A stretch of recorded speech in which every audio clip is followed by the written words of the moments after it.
قیامت تک کے ہر مسلمان کے لیے اس کا حکم عام ہے۔ وَكَذَلِكَ نَجْزِي الْمُحْسِنِينَ، یعنی جو بھی نیک کام کرتا ہے ہم اس کو ایسے ہی بہتر بدلہ دیتے ہیں۔ بہتر بدلہ کیا دیتے ہیں؟ اسے ہم علم عطا فرماتے ہیں، حکمت عطا فرماتے ہیں اور بلندیاں عطا فرماتے ہیں۔ اس کا مطلب یہ ہوا کہ آپ دنیا میں کوئی بہتر کام کریں تو جس کے لیے کریں اس سے بدلے کی امید نہ رکھیں، بلکہ بدلے کی امید آپ اللہ سے رکھیں۔ اس لیے کہ اگر آپ دنیا میں کسی شخص کو 1 روپیہ دیتے ہیں تو بدلے میں آپ 1 ہی لیں گے، 1 سے زیادہ لیں گے تو وہ سود ہو جائے گا، لیکن وہ دینے کے بعد بھول جائیے اور بدلے کی امید اللہ سے رکھیے تو اللہ 1 کے بدلے میں 70 عطا فرمائے گا۔ وَكَذَلِكَ نَجْزِي الْمُحْسِنِينَ، اللہ ایسا نہیں ہے، قرآن نے کہا ان اللہ لا یضیع اجر المحسنین، اللہ کی ذات وہ ذات ہے کہ کسی کے اچھے کام کو اللہ نہ بھولتا ہے نہ ضائع فرماتا ہے، اللہ پاک ہے ان چیزوں سے۔ ایسا نہیں کہ آپ نے کوئی اچھا کام کر دیا تو اس کا بدلہ نہیں ملے گا، یہ تو بھول جائیے، دماغ سے نکال دیجئے۔ قرآن کا اعلان ہے فَمَن يَعْمَلْ مِثْقَالَ ذَرَّةٍ خَيْرًا يَرَهُ وَمَن يَعْمَلْ مِثْقَالَ ذَرَّةٍ شَرًّا يَرَهُ، ایک ذرے کے برابر اگر بہتر کام کرو گے تو اللہ اس کا بھی بدلہ عطا فرمائے گا، اور ایک ذرے کے برابر اگر برا کام کرو گے تو اس دنیا میں بدلہ اس کا بھی ملنا ہے، اچھائی کا بھی بدلہ ملنا ہے اور برائی کا بھی بدلہ ملنا ہے۔ تو وہی فرمایا وَكَذَلِكَ نَجْزِي الْمُحْسِنِينَ۔ حضرت یعقوب علیہ السلام تو یہاں پریشان تھے حضرت یوسف علیہ السلام کے لیے، روتے روتے نابینا ہو گئے۔ حضرت یوسف علیہ السلام کے حوالے سے ہے کہ جب زلیخا کے پاس لے جایا گیا اس وقت تقریباً 12 سال کی عمر تھی، اور ان کی خوبصورتی کے بارے میں کل میں نے ذکر کیا تھا۔ تو جیسے جیسے حضرت یوسف علیہ السلام جوان ہوئے تو حضرت زلیخا نے ان کی طرف نگاہ محبت سے دیکھا۔ ایک زمانہ ہو گیا، حضرت یوسف علیہ السلام کی طرف زلیخا کی طرف سے پیغامات آئے، لیکن حضرت یوسف علیہ السلام نے ان تمام پیغامات کو رد کر دیا۔ زلیخا اس وقت ایمان نہیں لائی تھی، مسلمان نہیں تھیں، وہ کسی اور کی پوجا کرتی تھیں اپنے گھر میں۔ حضرت یوسف علیہ السلام جب محل میں آئے تھے تو چونکہ اللہ نے انہیں نبوت عطا فرمائی ہے، اور اللہ نے جس کو نبوت عطا فرمائی ہے تو اس کا ہر کام عام لوگوں سے بالکل نرالا ہوتا ہے، عام لوگوں سے اس انسان کا کام بالکل الگ ہوتا ہے۔ تو حضرت یوسف علیہ السلام کو ایک دن ایسا ہوا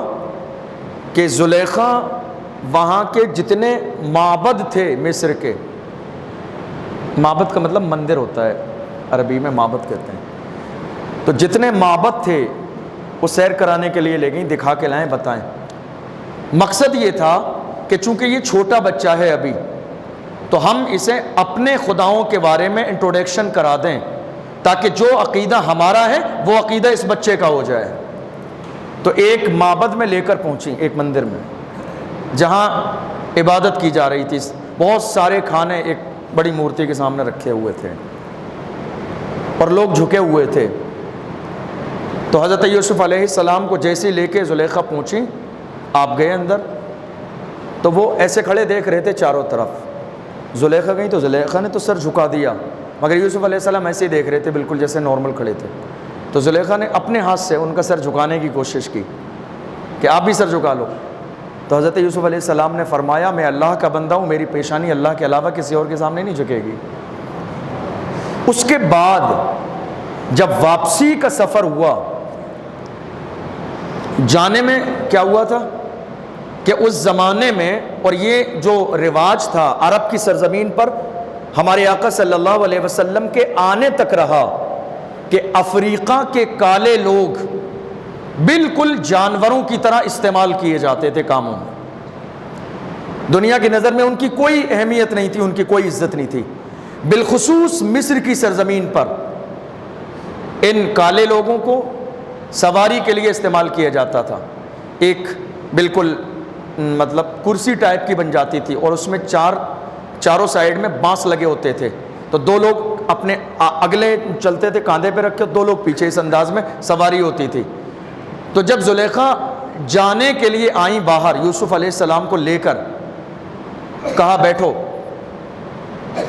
تو آپ نے وہاں چڑھنے سے انکار فرما دیا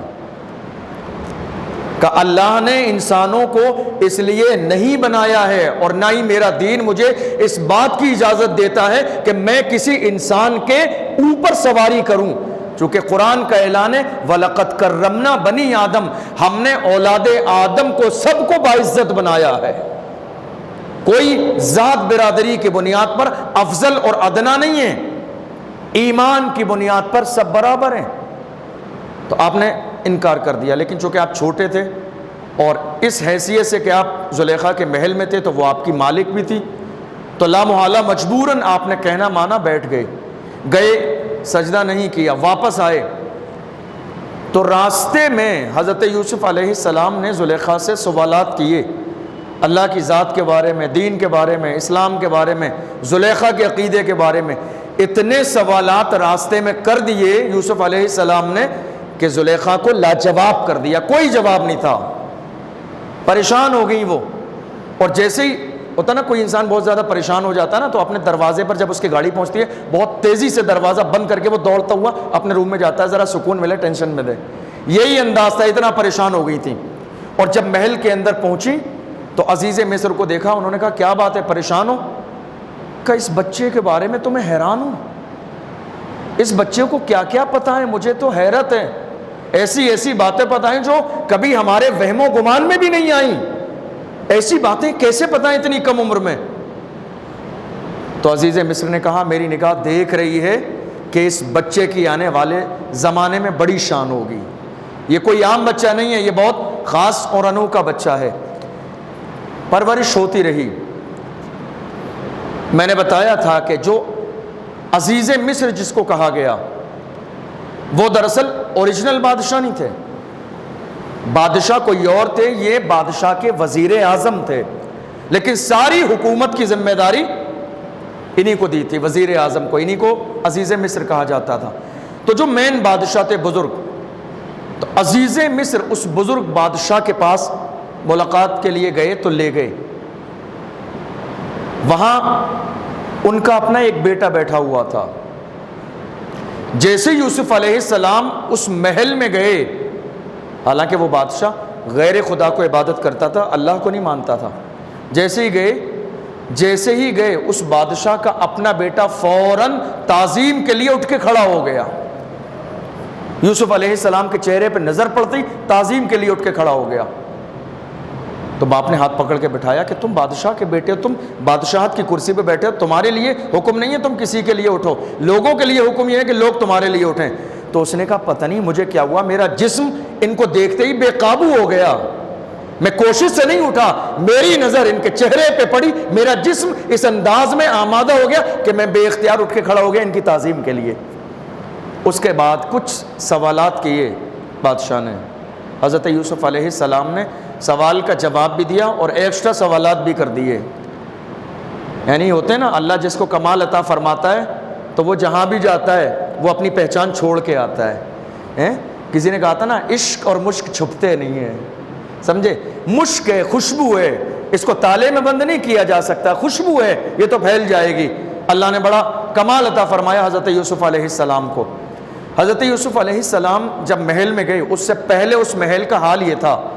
کہ بادشاہ کے دسترخوان پر بہت سارے کھانے سجائے جاتے، اور جب وہ چند کھانے کھانے ہوتے، چند لقمے تھوڑا سا کھانا کھانا ہوتا، اور اس کے بعد بادشاہ کے سامنے سے جو بچا ہوا کھانا آتا، تو وہاں جو اس محل میں رہنے والے پجاری تھے ان کا بڑا روب و دبدبا تھا، انہوں نے لوگوں کو اتنا ڈرایا ہوا تھا دھرم کے نام پر، سارا کھانا وہی لوگ اٹھا کے لے جاتے، اور جو کام کرنے والے لوگ تھے محل میں، سبزی اگانے والے، بال بنانے والے، کھیتیاں کرنے والے، اس زمانے میں یہ سارے کام ہوتے تھے، ان کو کھانے کو کچھ نہیں ملتا۔ حضرت یوسف علیہ السلام کو جو ہے تھوڑے سے زمانے کے بعد یہ نگرانی ملی کہ آپ دسترخوان سجاؤ گے بادشاہ کا، بچپن کے دور میں ایک تربیت کے حوالے سے کہ جہاں بادشاہ کھانا کھاتا ہے، بادشاہ کے کھانا کھانے سے پہلے آپ آؤ گے اور وہاں نگرانی کرو گے، نظر ثانی کرو گے کہیں کوئی چیز میں ڈسٹربنگ تو نہیں ہے، اور کھانے کا مینیو کیا ہوگا۔ حضرت یوسف علیہ السلام کا پہلا دن تھا، آپ کی نگرانی میں کھانا تیار ہوا۔ جب عزیز مصر کھانے کے لیے بیٹھا زلیخا کے ساتھ تو اس نے ایک لقمہ منہ میں رکھا تو اس نے کہا آج مجھے ایسا لگتا ہے کھانے کا ذائقہ مکمل بدلا ہوا ہے۔ تو وہاں موجود شخص نے کہا کہ کھانا اس لیے بدلا ہوا ہے چونکہ آج سے پہلے یوسف کے ہاتھ جو نہیں لگے تھے، آج سے پہلے اس کھانے میں یوسف کے ہاتھ نہیں لگے تھے، آج یوسف کے ہاتھ لگ گئے ہیں تو کھانے کا ذائقہ تو بدلا ہونا ہی ہے۔ اس کے بعد وہ کھانے کی ساری ذمہ داری حضرت یوسف علیہ السلام کے پاس آئی محل میں۔ اب جب کھانا وہ بچا تو جو لے جاتے تھے پوجا پاٹ کرنے والے، حضرت یوسف علیہ السلام نے وہ سارا کھانا، چونکہ عزیز مصر نے یوسف علیہ السلام کو بیٹے کی طرح رکھا تو لا محالہ اب ان کا اپنا ایک مقام ہے، بادشاہ کے بیٹے کہلاتے ہیں، وہ سارا کھانا اٹھایا۔ اور یہ پہلا دن تھا اس محل کے اندر کہ وہ سارا کھانا اٹھانے کے بعد حضرت یوسف علیہ السلام وہاں گئے کہ جنہیں پوری زندگی میں آج تک یہ کھانا کبھی میسر نہیں ہوا، کھانا بنانے والوں کو کھانا نہیں ملتا، یہ حال تھا محل کا۔ کھیتیاں کرنے والے، سبزی کرنے والے، کاٹن بنانے والے، اون بنانے والے، یہ جتنے بھی لوگ تھے انہیں یہ کھانا کبھی نہیں ملتا۔ حضرت یوسف علیہ السلام گئے تو لوگ اپنے اپنے حجروں سے نکل کے باہر دیکھنے لگے یہ کیا ہوا ہے، آپ نے رکھا تو لوگ اس کھانے کو حیرت کی نگاہ سے دیکھ رہے تھے۔ حضرت یوسف علیہ السلام نے فرمایا یہ تمہارے لیے لے کے آیا ہوں، یہ کھانا تمہارے ہی لیے ہے۔ اور آپ ان کے درمیان بیٹھ گئے اور چند لقمے آپ نے بھی کھائے اور انہیں اس بات کا احساس دلایا کہ تم اپنے دل کے اندر احساس کمتری کا شکار نہ ہو، اللہ نے سب کو برابر بنایا ہے، کوئی کسی سے افضل نہیں ہے، محض نیکی کی بنیاد پر، علم کی بنیاد پر، تقوی کی بنیاد پر تو کوئی افضل ہو سکتا ہے، مگر امیری اور غریبی کی بنیاد پر، گورے اور کالے رنگ کی بنیاد پر، ذات اور برادری کی بنیاد پر کوئی افضل نہیں ہے اللہ کی نظر میں۔ حضرت یوسف علیہ السلام دن گزرتے رہے، اتنی مقبولیت ہو گئی اس محل میں، حضرت یوسف علیہ السلام کی اتنی مقبولیت ہو گئی کہ تمام لوگ چاہے وہ خادمائیں ہوں یا وہاں کام کرنے والے غلام ہوں، حضرت یوسف علیہ السلام اگر مصر سے باہر کسی کام کے لیے چلے جاتے تو ان لوگوں کی زندگی میں ایسے ہو جاتا گویا کہ کچھ مزہ ہی نہیں ہے، انتظار کرتے حضرت یوسف علیہ السلام کا کہ وہ اپنے روم سے کب نکلیں گے اور ایک نظر یوسف کا چہرہ دیکھنے کو مل جائے گا، ان کی ایک نظر دیکھنے کے لیے لوگ حیران رہتے تھے۔ محل کے اندر یہ معاملہ تھا اور حضرت یوسف علیہ السلام چونکہ آپ اللہ کے نبی تھے، آپ کا اخلاق، آپ کا کردار اتنا اعلیٰ تھا کہ لوگوں کے دل جیت لیے آپ نے اپنے نرم لہجے سے، اپنی محبت سے، اپنی باتوں سے، اپنے اخلاق سے، اپنی تواضع سے، اپنے انداز سے لوگوں کے دلوں میں جگہ بنا لی۔ ہر شخص یہ چاہتا تھا کہ آپ جوان ہو کر ہمیشہ یہیں رہیں، کہیں اور نہ جائیں۔ حضرت یوسف علیہ السلام جب جوان ہو گئے، آپ کے حسن کا چرچا پورے مصر کے کونے کونے پر تھا، لوگ دیکھنے کے لیے آتے تھے۔ حضرت یوسف علیہ السلام کسی کام کے لیے جب بازار سے گزرتے تھے تو لوگ لائن لگا کے کھڑے ہو جاتے تھے حضرت یوسف علیہ السلام کو دیکھنے کے لیے۔ یہ حال تھا حضرت یوسف علیہ السلام کے حسن کا۔ جب جوان ہوئے تو زلیخا نے حضرت یوسف علیہ السلام کو اپنی طرف مائل کرنے کی ہزار کوششیں کی، مگر حضرت یوسف علیہ السلام اس کو نظر انداز کرتے رہے۔ قرآن نے اسی کو کہا وراودته التي هو في بيتها عن نفسه وغلقت الابواب وقالت هيت لك قال معاذ الله انه ربي احسن مثواي انه لا يفلح الظالمون۔ اب چونکہ وہ ملکہ ہیں اور مالک بھی ہیں، اگر کسی کام کے لیے حضرت یوسف علیہ السلام کو اپنے حجرے میں بلاتی ہیں تو لا محالہ جانا پڑے گا، چونکہ وہیں رہتے ہیں، بہت سارے احسانات ہیں، پالا ہے انہوں نے اولاد کی طرح۔ ایک زمانے تک حضرت یوسف علیہ السلام کو اپنی طرف مائل کرنے کی کوشش کی، لیکن حضرت یوسف علیہ السلام نے قطعاً اس بات کی طرف توجہ نہیں کی۔ جب رات کا وقت آتا تو حضرت یوسف علیہ السلام کو محل میں ایک روم دیا گیا تھا عالی شان۔ جب رات کا وقت آتا تو حضرت یوسف علیہ السلام اپنا صندوق کھولتے، دروازہ بند کر لیتے، اپنے روم میں جاتے، صندوق کھولتے، اور صندوق کھولنے کے بعد وہی قمیص صندوق سے باہر نکالتے جو حضرت یعقوب علیہ السلام نے ان کے گلے میں ڈالی تھی یا پہنائی تھی اندر، اس کو نکالتے، اس کو پکڑتے، دیکھتے ماتھے سے لگاتے، آنکھوں سے لگاتے، اپنے والد کی یاد آ جاتی اور رونے لگ جاتے اور اللہ کی بارگاہ میں دعا کرتے، اے اللہ تو کرم فرما دے، میرے والد ایک لمحے کے لیے میری جدائی برداشت نہیں کرتے تھے، بہت پریشان ہوں گے، اے اللہ ان سے ملنے کی کوئی سبیل پیدا فرما دے، اے اللہ ان سے ملاقات کے لیے کوئی راستہ مقرر فرما دے تاکہ میری ملاقات ہو جائے۔ کئی بار ایسا ہوا، زلیخا اپنے محل میں گلی میں گزرتی ہوئی جا رہی تھی، کانوں میں آواز آئی کہ کچھ ہو رہا ہے، کوئی نجات کر رہا ہے، کوئی بات کر رہا ہے کسی سے۔ دیکھا جھانک کر روشن دان میں سے تو دیکھا کہ حضرت یوسف علیہ السلام جائے نماز بچھائے ہوئے ہیں اور اللہ کی طرف دیکھ کر باتیں کر رہی ہیں۔ تو اس بات کا احساس ہو گیا کہ ان کا دین اور میرا دین الگ ہے۔ وہ شروع سے اب تک تو یہ سمجھ رہی تھی کہ بچہ ہے تو ان کو جو ہے اپنے دین میں شامل کیا جا سکتا ہے، لیکن اب یقین ہو گیا کہ ان کا دین الگ ہے، میرا دین الگ ہے۔ ایک زمانہ ہو گیا حضرت یوسف علیہ السلام کو، جب جوان ہوئے، آپ کے علم، آپ کی سمجھداری کا چرچا دور دور تک ہوا۔ ایک دن اچانک سے حضرت زلیخا کا پیغام آیا کہ وہ آپ کو بلا رہی ہیں، آپ جانا نہیں چاہتے تھے، اور چونکہ جب بھی جاتے تھے تو کبھی چہرے کی طرف نہیں دیکھتے تھے۔ یہ خاص بات تھی، حالانکہ بچپن کے زمانے میں لا کے دیا تھا اور کہا تھا اولاد کی طرح پالنا ہے، تعلیم و تربیت کرنی ہے، لیکن یوسف علیہ السلام کا یہ کمال تھا کہ کبھی نگاہ اٹھا کے زلیخا کے چہرے کی طرف نہیں دیکھتے تھے۔ یہ غور کرنے والی باتیں ہمارے لیے، سمجھ رہے ہیں آپ؟ ہمارے یہاں علماء کرام آتے ہیں، پیران نظام آتے ہیں ہمارے گھروں پر، تو ہم اپنی جوان بیٹیوں کو لا کے ان کے سامنے کھڑا کر دیتے ہیں، حضرت سر پہ ہاتھ رکھ دیجئے۔ ایک مرد کا، چاہے وہ عالم صاحب، مفتی صاحب، پیر صاحب، حضرت صاحب، حضور صاحب، کوئی سے صاحب ہو، اسلام نے پردے کا حکم دیا ہے۔ جائز ہی نہیں ہے، یہ جائز ہی نہیں ہے، کوئی بھی ہو عورت کے سر پہ ہاتھ نہیں رکھ سکتا، عورت کے جسم کو ٹچ نہیں کر سکتا، نہ عالم صاحب، نہ پیر صاحب، نہ مفتی صاحب، نہ امام صاحب، کوئی صاحب عورت کے جسم کو ٹچ نہیں کر سکتا، سر پہ ہاتھ نہیں رکھ سکتا۔ لیکن کہیں نہ کہیں ہماری قوم نے بھی عادت خراب کی ہوئی ہے پیر صاحب کی۔ پیر صاحب آئے، لا کے اپنی بیٹی کو کھڑا کر دیا، حضرت اس کے سر پہ ہاتھ رکھ دیجئے، اس کے لیے دعا کر دیجئے، سر پہ ہاتھ پھرا دیجئے، اس کی پیٹھ پہ ہاتھ پھرا دیجئے، اللہ کامیابی دے۔ حرام کام کرنے میں کامیابی ملے گی؟ میرے آقا صلی اللہ علیہ وسلم سے بڑا پیر اس کائنات میں نہ کوئی ہے، نہ قیامت تک ہو سکتا ہے۔ روحانی باپ ہیں میرے نبی اس امت کے، لیکن جب عورتیں آئیں میرے رسول کی بارگاہ میں بیعت کرنے کے لیے اور میرے رسول کے ہاتھ میں انہوں نے ہاتھ دینے کی کوشش کی، تو میرے آقا صلی اللہ علیہ وسلم نے فرمایا انی لا اصافح النساء، میں عورتوں سے مصافحہ نہیں کرتا ہوں، میں عورتوں کے جسم سے اپنے جسم کو ٹچ نہیں کرتا ہوں۔ میرے آقا صلی اللہ علیہ وسلم کا انداز یہ تھا کہ آپ نے اپنے ہاتھ پر کپڑا لپیٹا اور کپڑا لپیٹنے کے بعد پھر وہ دوسرا کپڑا دوسری سائڈ سے ان کو پکڑایا، اس ہاتھ میں بیعت کی گئی۔ ان سے عظیم کون ہے اس کائنات میں؟ ان سے عظیم کون ہے اس کائنات میں؟ اللہ کے محبوب امام الانبیاء ہیں، روحانی باپ ہیں اس امت کے۔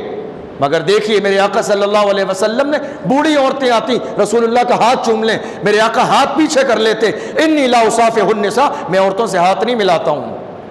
میں عورتوں کے جسم سے ہاتھ ٹچ نہیں کرتا ہوں۔ اب آپ ذرا غور کیجئے،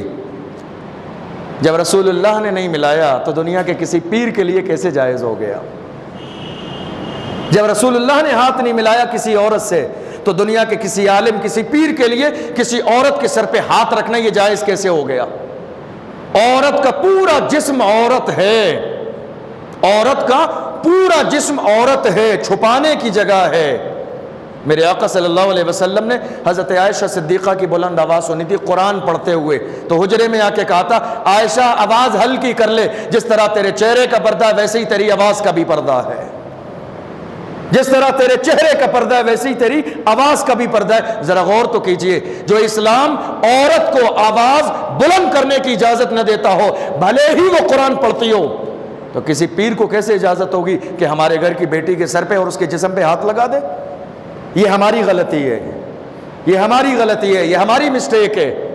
پیر صاحب کا اپنا مقام ہے، ان کی عزت کی جائے گی، تعظیم کی جائے گی، کھلایا جائے گا، پلایا جائے گا، نظر و نیاز کی جائے گی، ہدیہ دیا جائے گا، گفٹ دیے جائیں گے، استقبال کیا جائے گا۔ لیکن شریعت نے جو لمٹ مقرر فرمائی ہے، اگر اس سے تجاوز کرو گے تو یہ حرام ہوگا،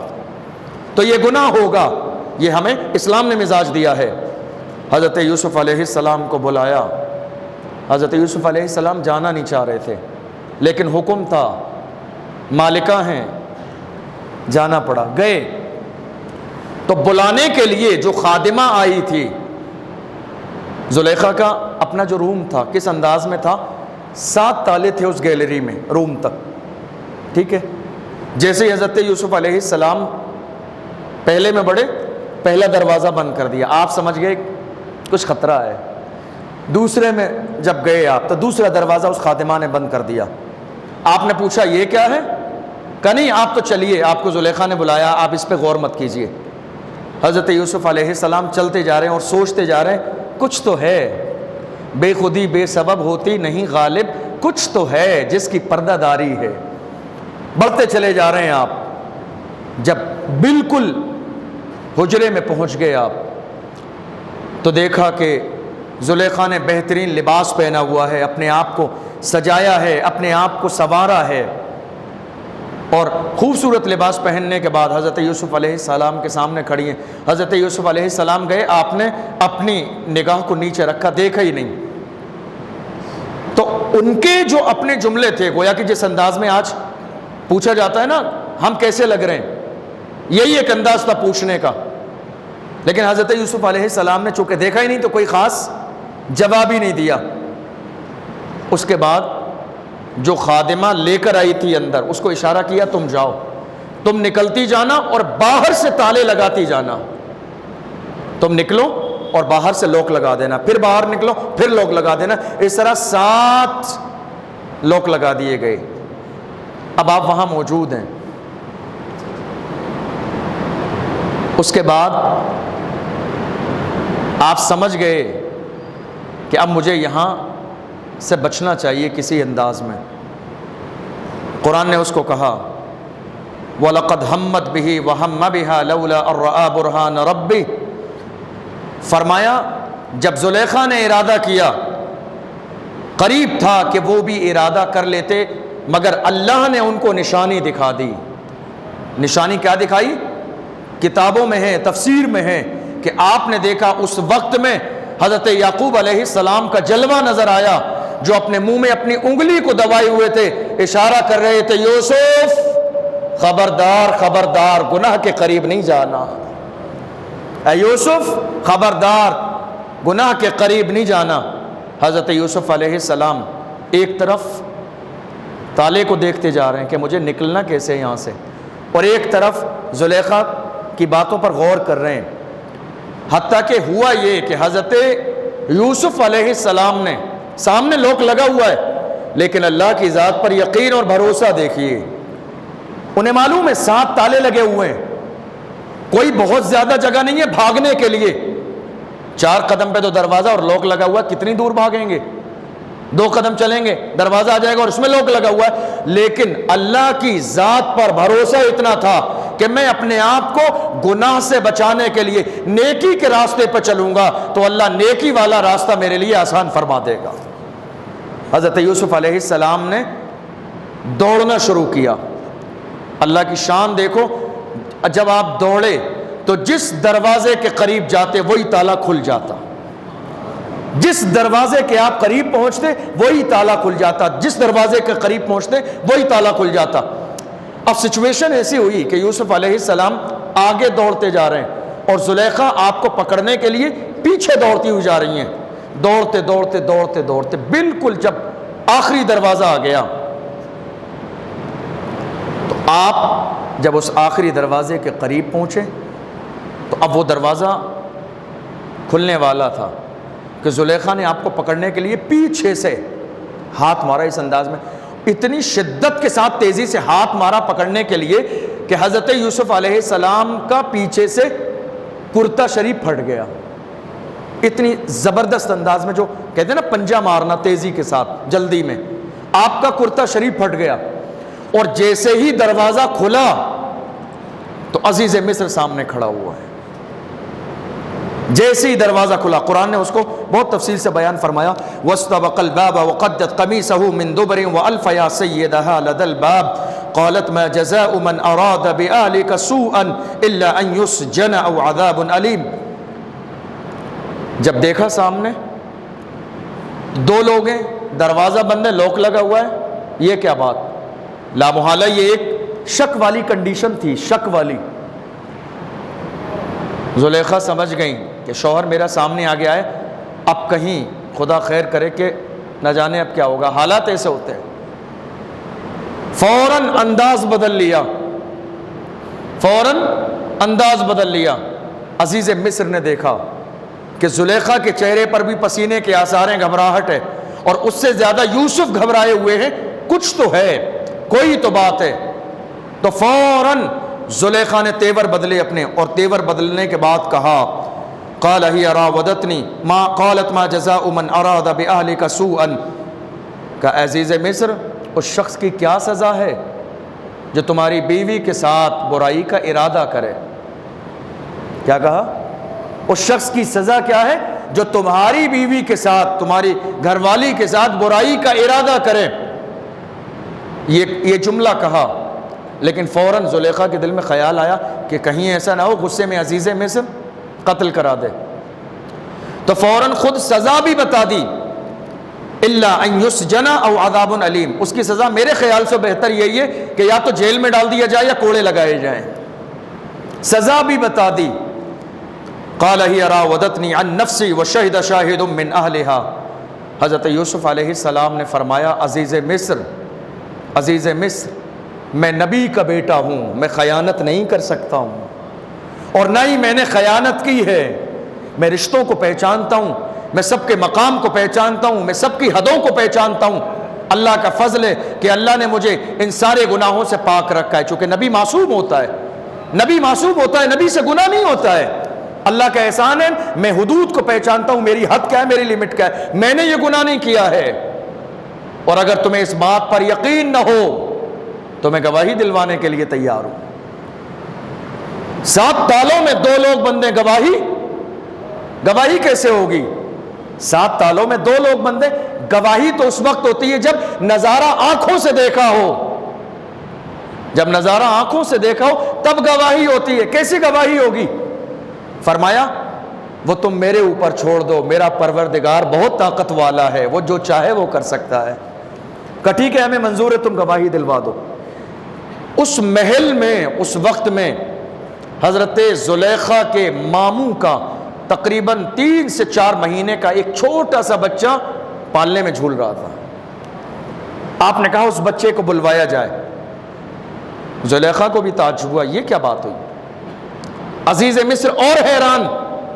پالنے میں جھولنے والا بچہ گواہی دے گا کہ 7 تالوں کے اندر کیا ہوا تھا، یہ کیسے ممکن ہے؟ آپ نے فرمایا تم بلاؤ، میرا پروردگار ہر بات پر قادر ہے۔ اس بچے کو بلایا گیا۔ جب بچے کو بلایا گیا، حضرت یوسف علیہ السلام اس بچے کے قریب آئے، اس کے رخسار پر آپ نے ہاتھ پھیرا،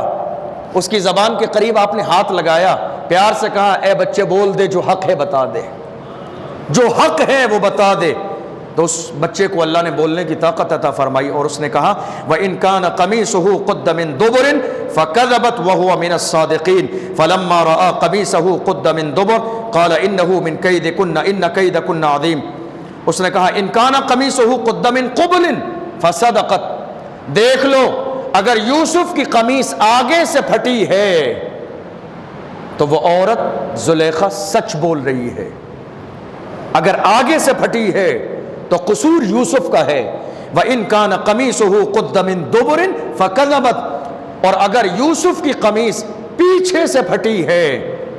تو زلیخا جھوٹی ہے۔ اس لیے کہ انداز یہی ہے، جب وہ بھاگیں گے تو پیچھے سے انسان کھینچے گا اس کو، تو لامحالہ وہ پیچھے سے پھٹے گی۔ کہا دیکھ لو اگر آگے سے پھٹی ہے تو قصور یوسف کا ہے، اور اگر پیچھے سے ان کا کرتا شریف پھٹا ہوا ہے تو قصور زلیخا کا ہے۔ وَهُوَ مِنَ الصَّادِقِينَ، اور یوسف سچے ہیں۔ فلما رأى قمیصہ قد من دبر، عزیز مصر نے جب ہوئی تھی قمیص پیچھے سے پھٹی ہوئی تھی، قال انہ من کیدکن ان کیدکن عظیم، عزیز مصر نے کہا یہ تمہارا مکر ہے،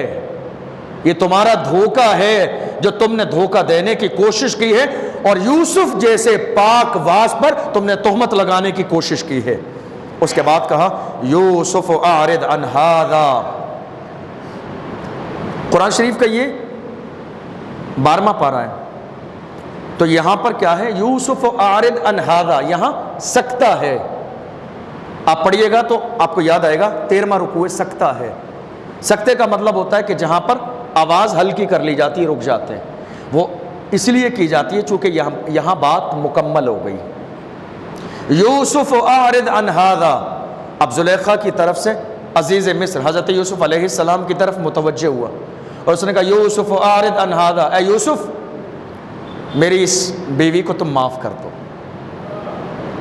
اے یوسف اعرض عن ھذا، یہ جو میری بیوی نے تم پر تہمت لگائی ہے، جو غلطی کی ہے، میں بڑا شرمندہ ہوں، میں معذرت خواہ ہوں، تم میری بیوی کو معاف کر دو۔ میں یہ چاہتا ہوں یہ بات یہی محل کے اندر ختم ہو جائے، کسی اور کو پتہ نہ چلے، تاکہ عزیز مصر کی بے عزتی ہو جائے پورے مصر میں۔ چونکہ اچھی بات اتنی تیزی سے آگے نہیں بڑھتی ہے جتنی بری والی بات، برائی کی بات تیزی کے ساتھ آگے بڑھ جاتی ہے۔ فرمایا یوسف اعرض عن ھذا، اے یوسف درگزر کرو، واستغفری لذنبک، اور زلیخا سے کہا زلیخا معافی مانگ، واستغفری لذنبک، تو اپنے گناہ پر شرمندہ ہو اور یوسف سے معافی مانگ، تو نے ایک پاک باز انسان پر جو ہے تہمت لگائی ہے،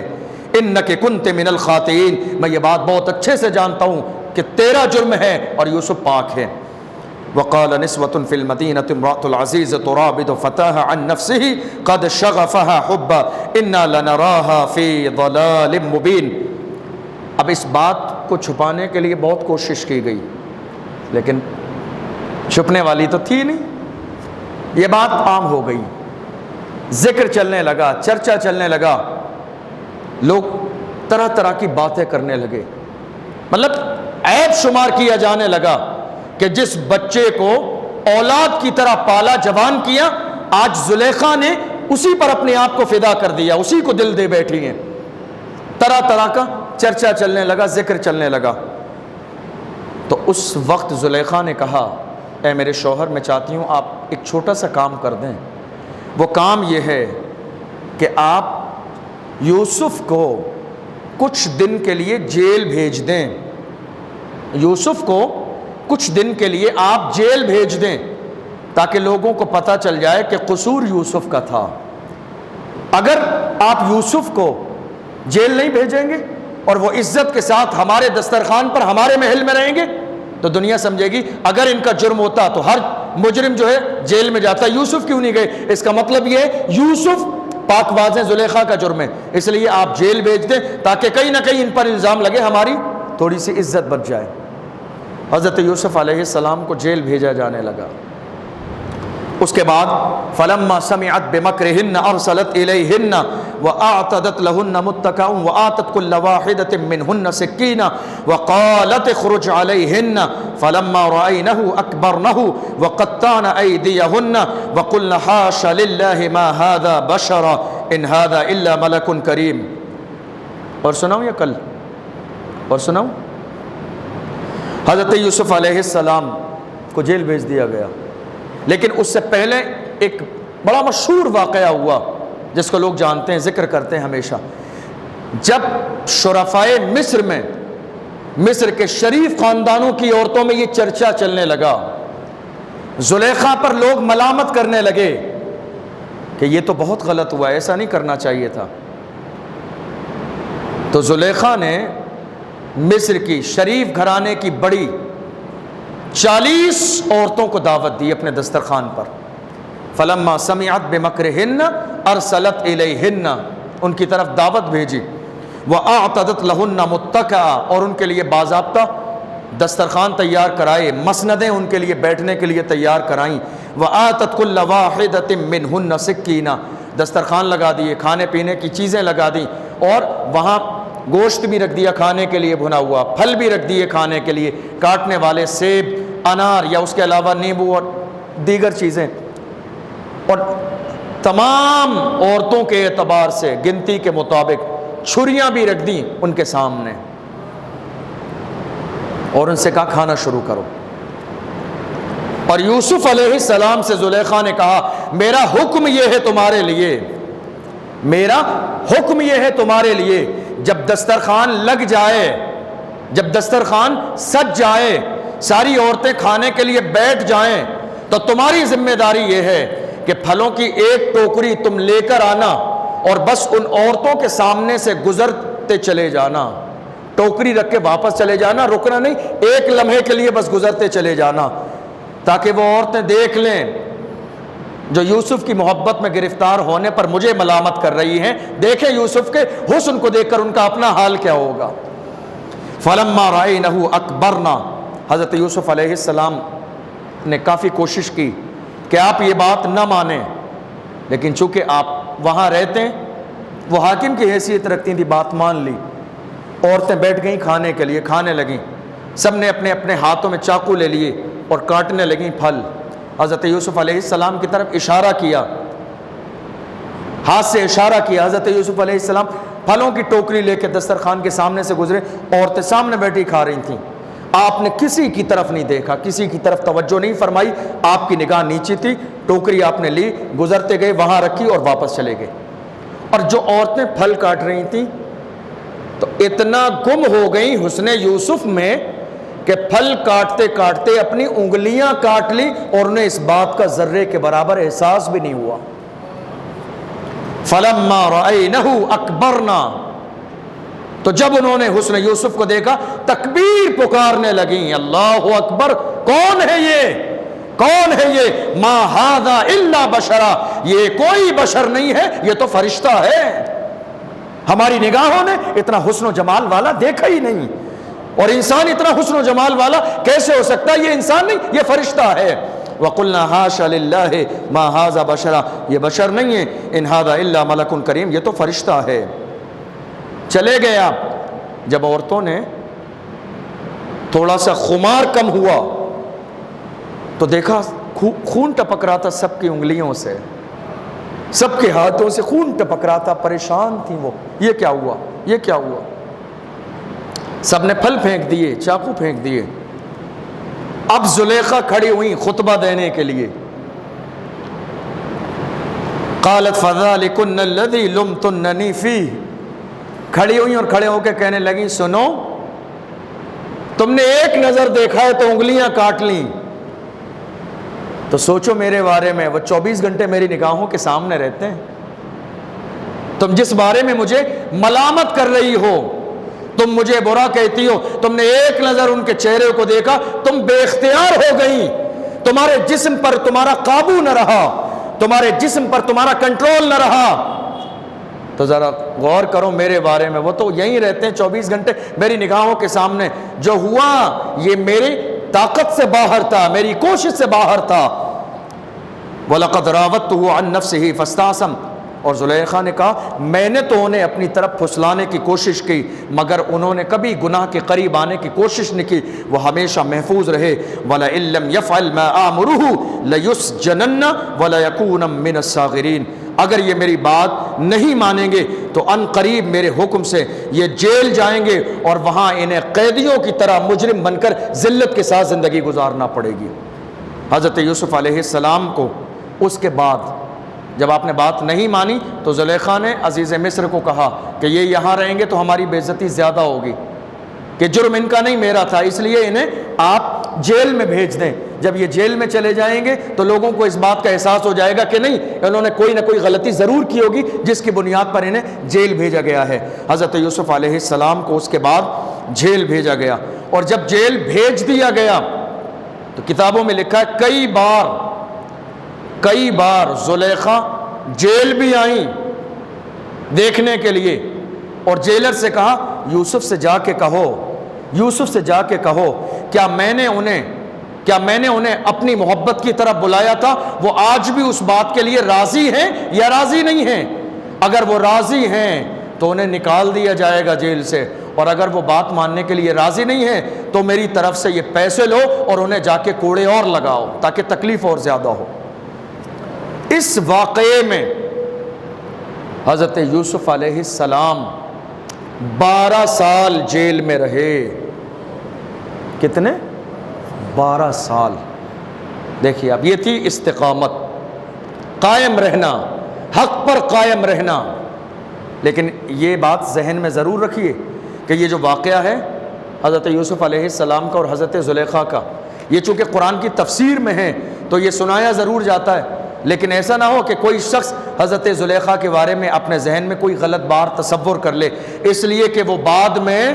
کلمہ پڑھ کے مسلمان ہوئی، اور کتاب کی تفسیروں میں ہے کہ اللہ کے حکم سے حضرت یوسف علیہ السلام نے آخر میں ان سے نکاح فرمایا، تو پھر وہ نبی کی بیوی بنی۔ حضرت یوسف علیہ السلام کے بارے میں اور حضرت زلیخا کی محبت کے بارے میں بہت سارے بزرگوں نے روحانی تفسیر بھی کی ہے۔ انہوں نے روحانی تفسیر یہ کی ہے کہ وہ ظاہری طور پر حضرت یوسف علیہ السلام کے جلووں میں گم نہیں تھیں، بلکہ وہ تو اس حسن میں گم تھیں جو حسن اللہ نے انہیں عطا فرمایا تھا۔ وہ اس حسن کے ذریعے اللہ کے کمال کو دیکھ رہی تھیں۔ بہت ساری اس کی تفسیریں، انشاءاللہ اس کے آگے کی تفصیل۔ حضرت یوسف علیہ السلام جیل میں پہنچے اور جیل کا جو دور تھا اور اس کے بعد کس انداز میں بادشاہ کو خواب نظر آیا اور پھر آپ کو نکالا گیا، انشاءاللہ اس کی تفصیل انشاءاللہ کل بتائی جائے گی۔